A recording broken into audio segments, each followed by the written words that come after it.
When playing and reviewing hundreds of games, oftentimes you will run into situations where a game fills you with a sense of complacency, mediocrity, or even sometimes downright despair. But when moments get dark, that just makes the hope that shines through even brighter. And I think that's a very good intro to today's topic. Danganronpa Trigger Happy Havoc, a visual novel high school thriller with a ton of heart, and also a ton of murder. This hyperpunk series was created by none other than Kazutaka Kodaka, who got his fame from starting the now globally successful franchise. Originally a college student planning to go into film, Kodaka switched gears when he realized his dream of creating something original was more likely to happen via the medium of video games. He worked several jobs throughout college, including some time spent at Capcom working alongside Kinji Fukusaku, better known as the director of the original Battle Royale film. Finally, Kodaka landed a job at Spike as a scenario planner and writer, with his mindset focused on climbing up the ladder to be able to pitch his own ideas to the company. After a few more years of hard work, Kodaka got his chance and pitched his idea for a gruesome and gory visual novel to the heads of Spike, which is exactly how he got his first rejection letter. Yeah, so the original concept was apparently too graphic, so Kodaka went back and retooled the narrative into a more stylized take,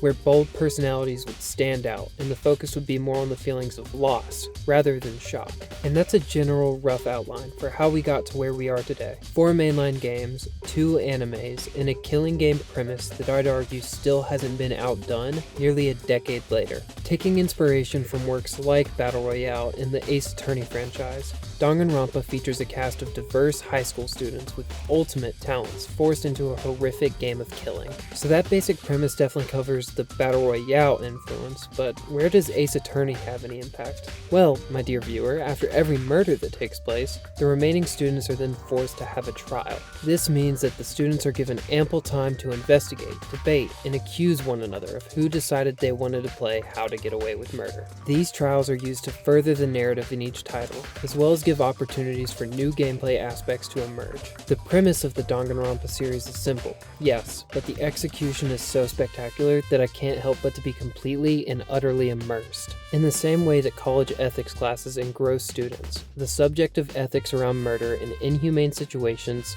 never fails to be a gripping topic, and Danganronpa is one of the best to ever do it. Although I do plan on getting around to the whole franchise, today we'll be looking at Danganronpa Trigger Happy Havoc, the first entry in the series. And let me just say, Kodaka and the whole team over at Spike Chunsoft really knocked it out of the park on this one. A strong aspect of the core of Danganronpa's success is the atmosphere, tone, and story of each game. A lot of games struggle to master even one of these, but Trigger Happy Havoc accomplishes all 3 masterfully. Each element complements another, but let's talk about atmosphere first. The score here was created by Masafumi Takada and is a huge team player in giving the dreadful feeling of despair to players. The sound is off-putting and delivers an almost artificial sense during gameplay. It's almost as if the soundtrack was designed to make players question everything, even reality itself. Every sound fits and all tracks are used to perfection. During more hopeful moments, the soundtrack will become more lighthearted, only to later silence that hope with harsh and violent instrumentation during scenes of malintent.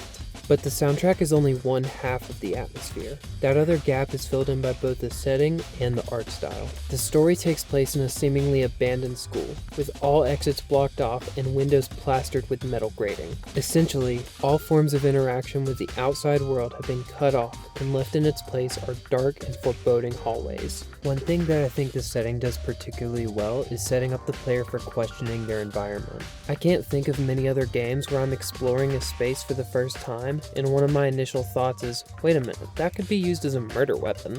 I think it speaks volumes when I say the areas I found myself in had me thinking about how a murder could be committed before one had even occurred. The mark of a good setting and environment is one that lives and breathes. And within the world of Trigger Happy Havoc, it doesn't just live, it kills too. The art and character design went through many iterations, but in an effort to downplay the gruesomeness of the story, the designers made everything have a punk-like cartoonish edge.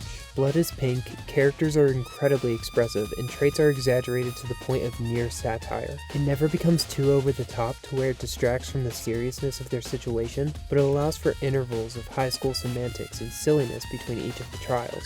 Speaking of semantics, I think that provides a good place to segue into the tone and themes of the title. Like I've stated before, the general vibe is downtrodden and creepy, but the focus is never on succumbing to these elements, but rather overcoming them. Generally, after each trial ends, there is a period where everyone seems to be getting along, and the students freely hang out with each other and plan amongst themselves the best way to escape from their predicament. Throughout the series, the central theme is the battle between hope and despair, and I don't think the extremes of both emotions peaked higher than their initial debut in Trigger Happy Havoc. Much like the design of the series mascot Monokuma, the games all walk a tight line between despair and hope, showcasing what it means to experience both and giving each feeling equal showtime. Other themes are touched upon in smaller chunks by individual chapters in the story. Ideas like survival of the fittest, classism, individuality, self-pity, idealism, guilt, loss.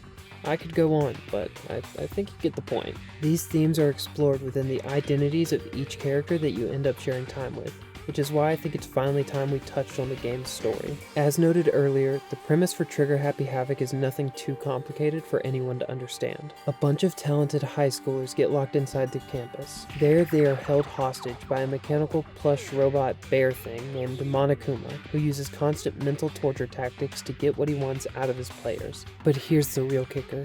If anyone wants to leave the school, they must shorten their friends list and their classmates by one person. Again, a fairly simple premise, but when the player begins to ask more questions, the game shows its willingness to egg the player on even further. The more logical your thinking becomes, the more intriguing the mystery seems. How did they all get here? Who is pulling the strings and why? And most importantly, why are all of these high schoolers so good at coming up with elaborate murder schemes? With the exception of that last one, the questions are gradually answered over the course of the runtime, but I don't think it's ever spelled out to the player. Most of the mysteries do receive resolutions, but a good chunk of those resolutions are not set in stone, and rather conjecture based on the most logical reasoning at that time. Disregarding any future entries, even the ending is left completely up to the player's own interpretation. The overarching narrative surpassed all of my preconceived expectations I had going in, and left me with a sense of fulfillment that I usually don't get when ending most mystery games. The planning behind it is truly impressive, laying out the groundwork for one of the most successful visual novel franchises of all time.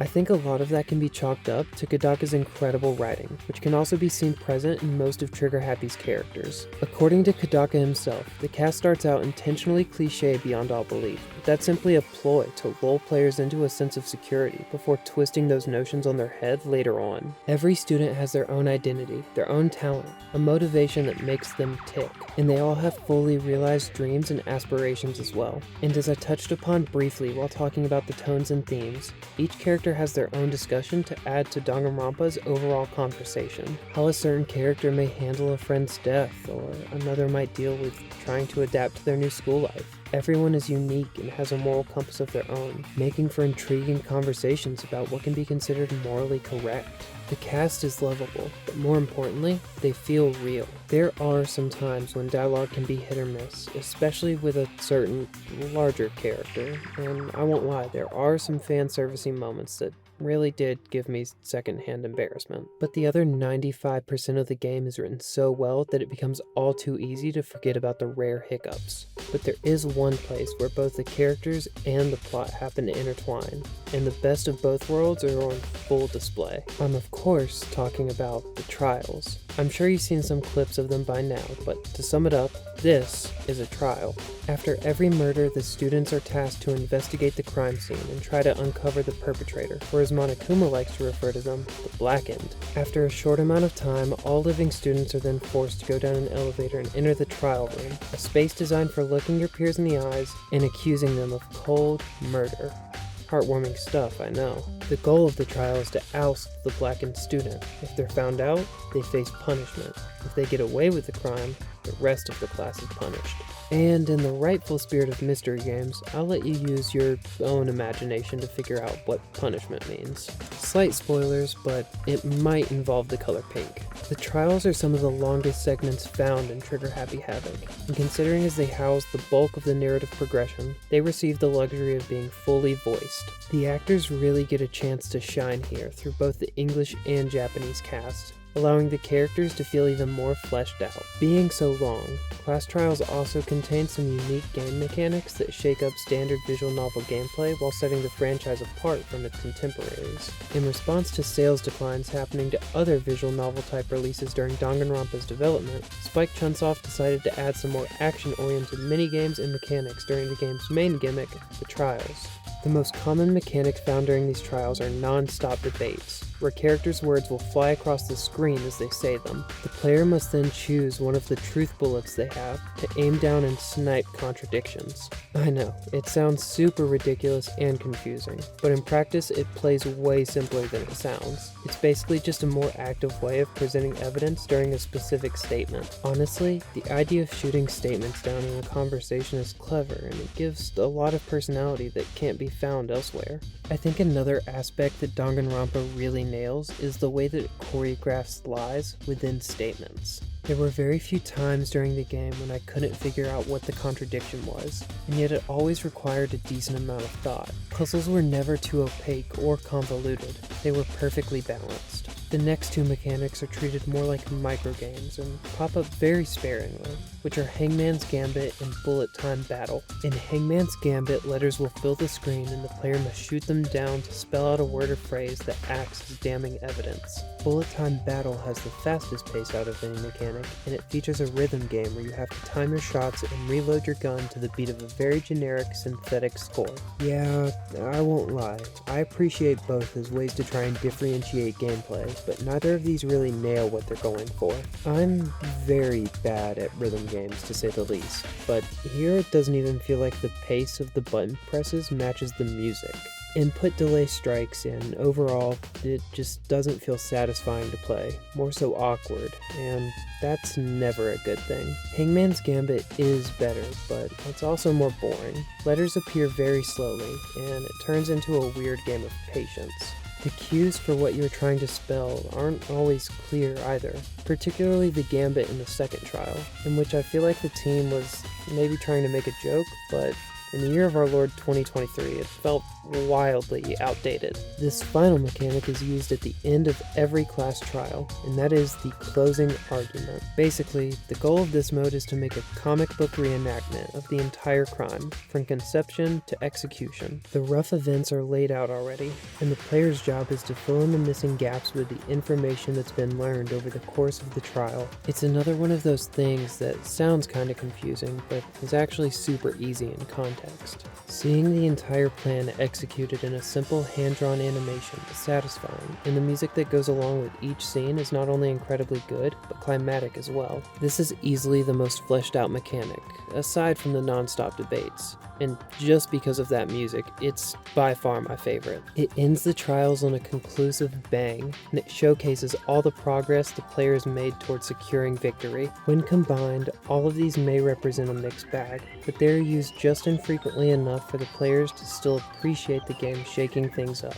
I can always appreciate developers trying to innovate in new ways, and I would argue that they succeed here far more often than they fail. Outside of the trials, the gameplay is largely standard for the genre. During investigation sequences, the protagonist will walk around and inspect items with a cursor to learn more about them and collect evidence. It's certainly nothing the medium hasn't seen before, so it won't blow any socks off, but the investigations are always brisk and to the point, often presenting the most important evidence to the player in quick succession in order to further the progression towards the main event, the trials. Everything else present is your typical visual novel gameplay. Reading dialogue boxes, maybe making a minor decision every once in a while. Very, very standard stuff. But there is one more surprising inclusion that I think elevates Trigger Happy Havoc to another level of success. Chapters are usually split into two segments: Daily Life and Deadly Life. So far, I've almost exclusively covered Deadly Life, but between each of the killings,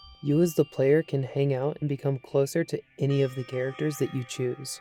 As you hang out more, your relationships will deepen and characters will become more open and honest with you, sometimes even earning special abilities that can power you up during the trials. And I think that this simple relationship mechanic is where the true genius of Danganronpa is at full display. After all, you're not just trying to solve any old murders.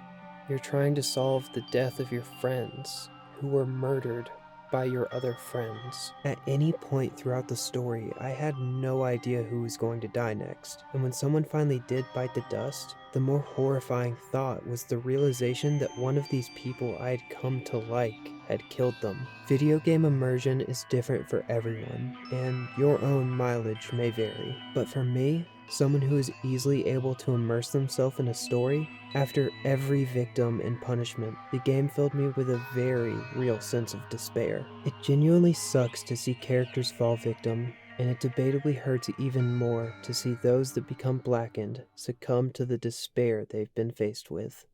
Danganronpa Trigger Happy Havoc is an artistic vision fully realized and brilliantly executed. For a roughly 15 to 20 hour adventure, the pacing is terrific and it never slows down longer than it needs to. It implements new ideas into an old classic genre and innovates by introducing new ways to engage the audience. It makes the player think in meaningful ways, including outside the scope of murder mystery scenarios. It provides its own unique spin on the what-if killing game trope, and remains fun and entertaining throughout the whole runtime. In a year where I've played multiple narrative-driven games, Danganronpa stands tall and makes a strong case for why the visual novel genre will never stop being relevant.